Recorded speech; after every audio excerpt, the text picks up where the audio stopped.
Today is Tuesday, October 29th, 1939, and we are on the 6th day of the worst stock market crash in U.S. history. Up until a few days ago, the stock market had a boom for almost a decade, and now, in just a few days, the entire stock market is falling apart.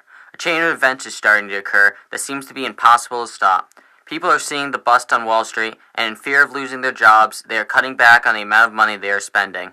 As people are spending less and less, the businesses are losing huge amounts of money. With this huge loss, some companies are already starting to fire workers, bringing upon the people the very thing they feared most. I just got word from Wall Street. Investors themselves today seem to be calling this the worst day ever. In the last 6 days, this one has been the worst. They are already nicknaming today Black Tuesday, for the tens of millions of dollars being lost in just a few hours. Economists looking into the sudden crash have theorized that if Wall Street cannot find a stop in the drop of U.S. stocks, then at the end of the month, over $16 billion will have been lost. As we experience this drop, the countries of Europe will be seeing it soon enough. Yesterday, similar effects have been felt in the United Kingdom, and economists believe that in the end of 1931, from the Wall Street crash, an unheard of number of possibly 2.3 billion people will have their jobs lost in that country alone. The pound has also seen a drop, slowly descending these last few days, and many believe that by 1934, the United Kingdom can find a way to stop this sudden depression. They will have a 12.7% deflation rate on the pound. As of now, France has had little effect from the bust. Many believe that just the United Kingdom had begun to descend, France will follow just as well. So far, French economists do not see an immediate effects, but they do believe that if the United States and the United Kingdom cannot stabilize themselves, then they will begin to see their unemployment rise in about 1932 and onward. The entire world is being affected by our economy's plummet, and all can agree that if it does not stop soon, the entire industrialized world will be sent into a depression that no one can fully guess its magnitude. And now from our sponsor, Wonder Bread. In this modern world, we want us to spend all day in the kitchen baking bread. Well, I know that many women don't, and that's why they buy Wonder Bread. It is as cheap as making it from scratch, it looks like it was made from scratch, and it's slow-baked, just like your mother used to make on Sunday. Just go to your local food market, buy a loaf of Wonder Bread. Wonder Bread is the only bread that makes you feel wonderful. Good evening, America. It's 6:30 p.m. on this January 27th, 1933. Unemployment's still on the rise. Those lucky to have jobs are facing lower wages, their hours being cut, and having a 10 to 30% paycheck cut. Banks are closing and refusing to loan money to everyone from brokers to farmers. As interest rates skyrocket, bankers cannot afford to borrow, and as business rates go down, so does consumer confidence in the economy. People need to start spending if we're going to recover from this. U.S. banks are withdrawing money from European banks, leading to the collapse of the European economy. The European unemployment rate continues to rise as their economy crashes. France also is experiencing high unemployment rates and increasing poverty. As people are frantically rushing to sell their stock, the value continues to decline, meaning that for many it is too late for some to save everything. People are losing everything. Now, here, one of our sponsors, Twinkies. Ever wonder how they get that creamy filling into the middle of a Twinkies cake? Well, these kids have some pretty good ideas. First they put in the creamy filling, and then they bake the cake all around. It was born there! Hostess Twinkies cakes, fruit pies, and cupcakes. The fresh snacks with the snack in the middle. Boom! Hello, good day to everyone. This is your host, updating you on two men behind government intervention in the economy. I'm going to talk to you about two important disputing figures, John Maynard Keynes and Friedrich von Hayek. Both are proposing their theories on how to end the Depression. Keynes was born in 1883 in Britain. He introduced us to the Keynesian theory, which advocates a mixed economy, mainly private businesses, but has a large amount of government interference. He believed in total spending in the economy and its effects on output and inflation. He supported the fiscal policy use of government spending and taxation to influence the economy. He wanted government decisions on payment, distribution, tax collection, and goods and services purchased. On the other side, we have Friedrich von Hayek, born in Austria in 1899. He believed the major problem for any economy is how people's actions are coordinated. He believed in Adam Smith's free market system, which did a good job of coordinating people's actions. He argued that Keynesian theory of government interference in market is destructive of individuals' values, and it could prevent such economic problems like inflation, unemployment, and recession. Hayek's most important discovery was the division of knowledge and the spontaneous order. Both of their ideas are gaining support in Congress, however Keynes gains more enthusiasm. Billie Holiday's smooth and smoky singing with Benny Goodman was a hit across the United States just 3 years ago. If you enjoy her sound, then you will love this new, up-and-coming artist. Ella Fitzgerald is a new jazz singer and has recorded popular hits such as Sing Me a Swing Song with Chick Webb's band and Goodnight My Love with the man Benny Goodman himself, along with many other of your favorite songs. So listen in while Ella sings out, and we'll be back with more news in a jiffy.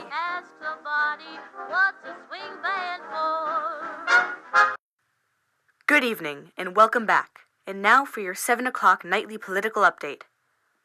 It is April 13th, 1936, and as you all know, we are 2 years into the presidency of Franklin Delano Roosevelt and his famous New Deal programs. The short-term goal of these programs is to improve the lives of people suffering due to the poor economy, and the main long-term goal is to carry America out of the Depression entirely.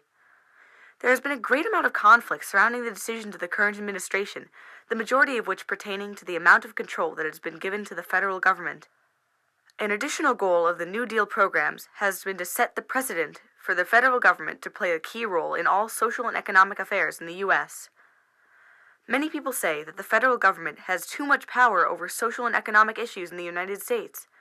Some people say that these programs are too radical, while some people say that they are not radical enough to lift the depression.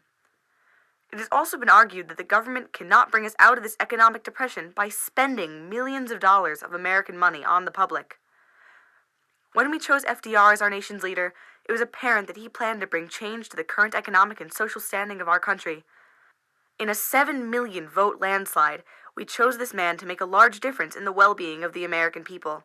We sat patiently through the uneventful lame duck period that lasted for several months at the beginning of Roosevelt's presidency, where banks continued to fail and unemployment soared. We then watched him instill programs for banking reform, emergency relief, work relief, and agriculture.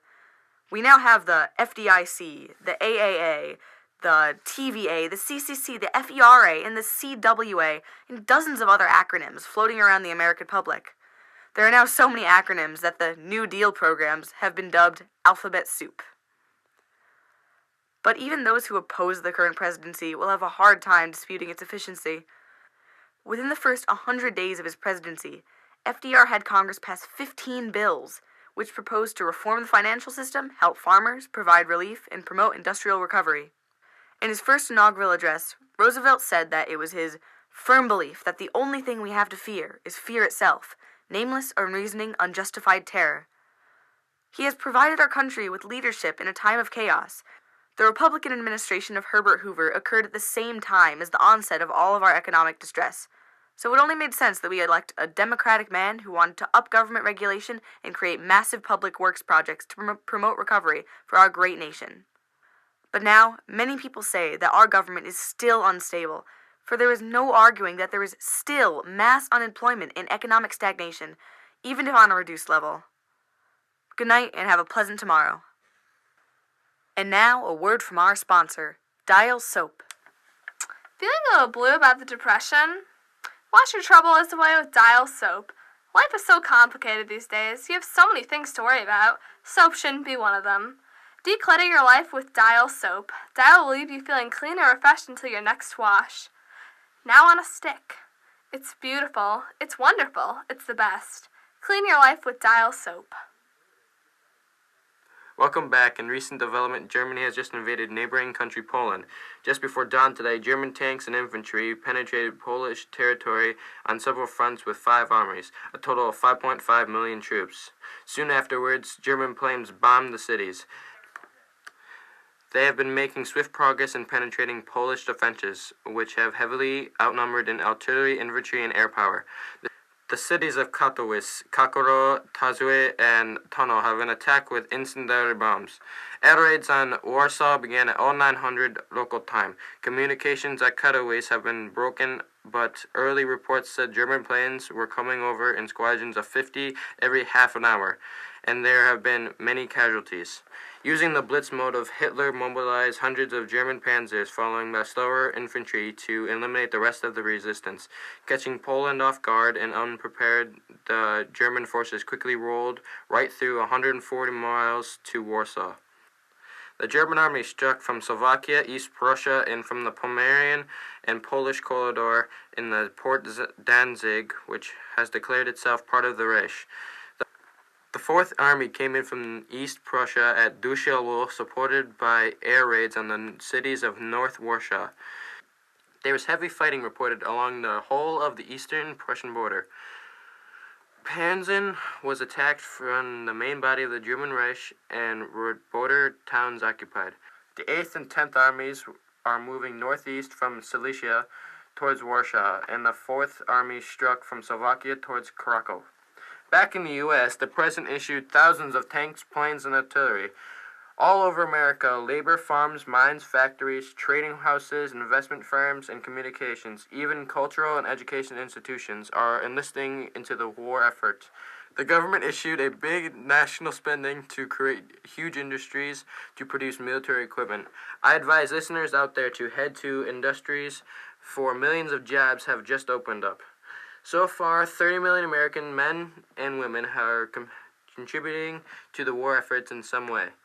Experts say that another 20 million separate jobs are still available. Across the Sea of the Atlantic, Britain and France are also experienced many of the same incidents related to the economy as we have all experienced through the last tough 10 years. Britain has just protected domestic companies, allowing them to compete with other countries by abandoning the gold standard, which had lowered the costs of countries' exported goods. As a result, trade has increased outstandingly. Britain, following Keynesianism, has recently issued millions of government spendings into the military preparation against Germany, effectively ending unemployment.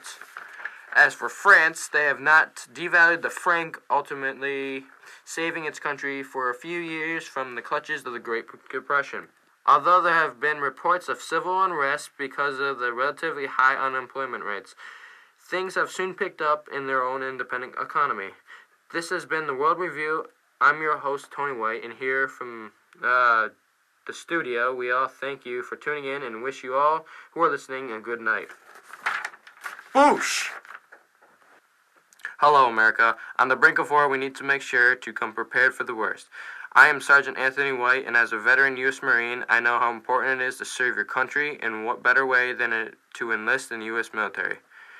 Here as a U.S. Marine, you will experience what it's like to be in the real head-to-head combat. With help from the best trained Marines in the world, you will soon have the skills and knowledge you will need to save your country from anything. Please check your local newspapers for enlisting locations. On behalf of the U.S. government, the U.S. military would like to thank you for your support, and God bless America.